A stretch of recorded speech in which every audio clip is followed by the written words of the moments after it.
जय माता दी। राधे राधे। आइए सुनते हैं सावन मास शीतला सप्तमी व्रत कथा। ईश्वर बोले, हे सनत कुमार, अब मैं शीतला सप्तमी व्रत को कहूँगा। श्रावण मास में शुक्ल पक्ष की सप्तमी तिथि को यह व्रत करना चाहिए। सबसे पहले दीवार पर एक वापी का आकार बनाकर अशरीरी संज्ञक दिव्य रूप वाले 7 जल देवताओं, 2 बालकों से युक्त पुरुष संज्ञक नारी, एक घोड़ा, एक वृषभ तथा नरवाहन सहित एक पालकी भी उस पर बना दें। इसके बाद 16 उपचारों से 7 जल देवताओं की पूजा होनी चाहिए। इस व्रत के साधन में ककड़ी और दधियोदन का नैवेद्य अर्पित करना चाहिए। उसके बाद नैवेद्य के पदार्थों में से ब्राह्मण को वायन देना चाहिए। इस प्रकार 7 वर्ष तक इस व्रत को करने के बाद उद्यापन करना चाहिए। इस व्रत में प्रत्येक वर्ष 7 सुवासिनियों को भोजन कराना चाहिए। जल देवताओं की प्रतिमाएं एक स्वर्ण पात्र में रखकर बालकों सहित एक दिन पहले सायंकाल में भक्ति पूर्वक उनकी पूजा करनी चाहिए। प्रातःकाल पहले ग्रह होम करके देवताओं के निमित्त चरु से होम करना चाहिए। जिसने पहले इस व्रत को किया और उसे जो फल प्राप्त हुआ उसे आप सुने। सौराष्ट्र देश में शोभन नाम का एक नगर था। उसमें सभी धर्मों के प्रति निष्ठा रखने वाला एक साहूकार रहता था।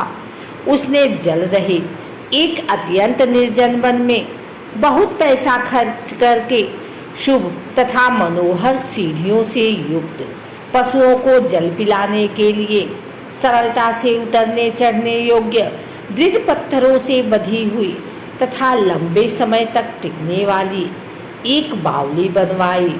उस बावली के चारों ओर थके राहगीरों के विश्राम के लिए अनेक प्रकार के वृक्षों से शोभायमान एक बाग लगवाया। लेकिन वह बावली सूखी ही रह गई और उसमें एक बूंद पानी नहीं आया। साहूकार सोचने लगा कि मेरा प्रयास व्यर्थ हो गया और व्यर्थ ही धन खर्च किया। इसी चिंता में विचार करता हुआ वह साहूकार रात में वहीं सो गया। तब रात्रि में उसके स्वप्न में जल देवता आए और उन्होंने कहा कि हे धनद, जल के आने का उपाय तुम सुनो। यदि तुम हम लोगों के लिए आदर पूर्वक अपने पौत्र की बलि दो तो उसी समय तुम्हारी यह बावली जल से भर जाएगी। यह सपना देख साहूकार ने सुबह अपने पुत्र को बताया। उसके पुत्र का नाम द्रविड़ था और वह भी धर्म कर्म में आस्था रखने वाला था। वह कहने लगा, आप मुझ जैसे पुत्र के पिता हैं। यह धर्म का कार्य है, इसमें हमको ज़्यादा विचार नहीं करना चाहिए। यह धर्म ही है जो स्थिर रहेगा और पुत्र आदि सब नश्वर है।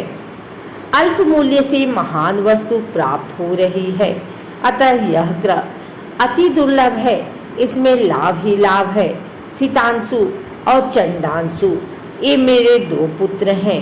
इनमें सितांशु नामक जो ज्येष्ठ पुत्र है उसकी बलि बिना कुछ विचार किए आप दे दें। लेकिन पिताजी, घर की स्त्रियों को यह रहस्य कभी ज्ञात नहीं होना चाहिए। उसका उपाय ये है कि इस समय मेरी पत्नी गर्भ से है और उसका प्रसव काल भी निकट है, जिसके लिए वह अपने पिता के घर जाने वाली है। छोटा पुत्र भी उसके साथ जाएगा। हे तात, उस समय यह कार्य निर्विघ्न रूप से संपन्न हो जाएगा। पुत्र की यह बात सुनकर पिता उस पर अत्यधिक प्रसन्न हुए और बोले, हे पुत्र, तुम धन्य हो और मैं भी धन्य हूँ जो कि तुम जैसे पुत्र का पिता बना। इसी बीच सुशीला के घर से उसके पिता का बुलावा आ गया और वह जाने लगी। तब उसके ससुर तथा पति ने कहा कि यह ज्येष्ठ पुत्र हमारे पास ही रहेगा, तुम इस छोटे पुत्र को ले जाओ। इस पर उसने ऐसा ही किया। उसके चले जाने के बाद पिता पुत्र ने उस बालक के शरीर में तेल का लेप किया और अच्छी प्रकार स्नान कराकर सुंदर वस्त्र व आभूषणों से अलंकृत करके पूर्वाषाढ़ा तथा शतभिक्षा नक्षत्र में उसे प्रसन्नतापूर्वक बावली के तट पर खड़ा किया और कहा कि बावली के जल देवता, इस बालक के बलिदान से आप प्रसन्न हो। उसी समय वह बावली अमृत तुल्य जल से भर गई। वे दोनों पिता पुत्र शोक व हर्ष से युक्त होकर घर की ओर चले गए। सुशीला ने अपने घर में तीसरे पुत्र को जन्म दिया और 3 महीने बाद अपने घर जाने को निकल पड़ी। मार्ग में आते समय वह बावली के पास पहुंची और उस बावली को जल से भरा हुआ देखा तो वह बहुत ही आश्चर्य में पड़ गई। उसने उस बावली में स्नान किया और कहने लगी कि मेरे ससुर का परिश्रम व धन का व्यय सफल हुआ। उस दिन श्रावण माह के शुक्ल पक्ष की सप्तमी तिथि थी और सुशीला ने शीतला सप्तमी नामक शुभ व्रत रखा हुआ था। उसने वहीं पर चावल पकाए और दही भी ले आई। इसके बाद जल देवताओं का विधिवत पूजन करके दही भात तथा ककड़ी फल का नैवेद्य अर्पण किया तथा ब्राह्मणों को वायन देकर साथ के लोगों के साथ मिलकर उसी नैवेद्य अन्न का भोजन किया। उस स्थान से सुशीला का ग्राम 1 योजन की दूरी पर स्थित था। कुछ समय बाद वह सुंदर पालकी में बैठ दोनों पुत्रों के साथ वहां से चल पड़ी। तब वे जल देवता कहने लगे कि हमें इसका पुत्र जीवित करके इसे वापस करना चाहिए, क्योंकि इसने हमारा व्रत किया है। साथ ही यह उत्तम बुद्धि रखने वाली स्त्री है। इस व्रत के प्रभाव से इसे नूतन पुत्र देना चाहिए। पहले उत्पन्न पुत्र को यदि हम ग्रहण किए रह गए तब हमारी प्रसन्नता का फल ही क्या। आपस में ऐसा कहकर उन दयालु जल देवताओं ने बावली में से उसके पुत्र को बाहर निकालकर माता को दिखा दिया और फिर उसे विदा किया। बाहर निकलकर वह पुत्र माता माता पुकारता हुआ अपनी माता के पीछे दौड़ पड़ा। अपने पुत्र का शब्द सुनकर उसने पीछे मुड़कर देखा। वहां अपने पुत्र को देखकर वह मन ही मन बहुत चकित हुई।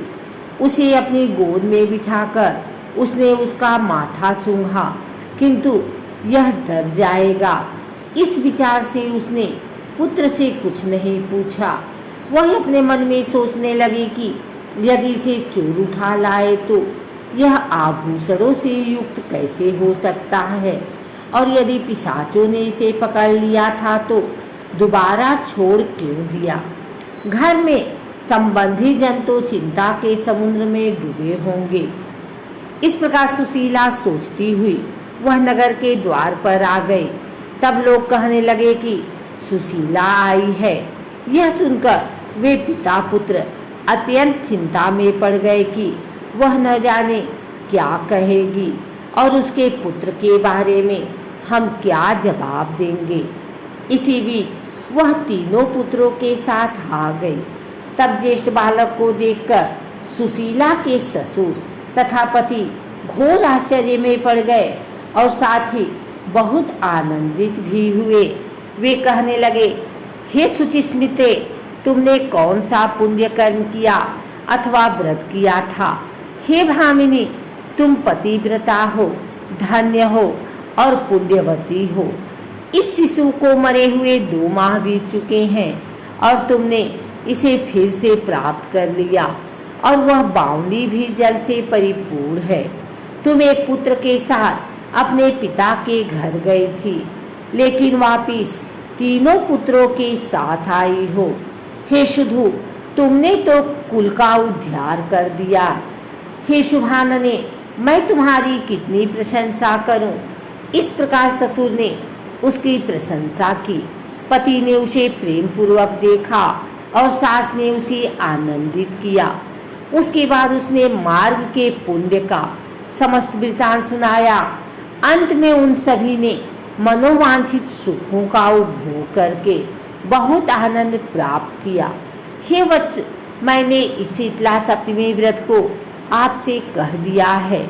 इस व्रत में दधियोदन, शीतल ककड़ी का फल, शीतल और बावली का जल भी शीतल होता है तथा इसके देवता भी शीतल होते हैं। अतः शीतला सप्तमी का व्रत करने वाले 3 प्रकार के तापों के संताप से शीतल हो जाते हैं। इस कारण से यह सप्तमी शीतला सप्तमी इस यथार्थ नाम वाली है।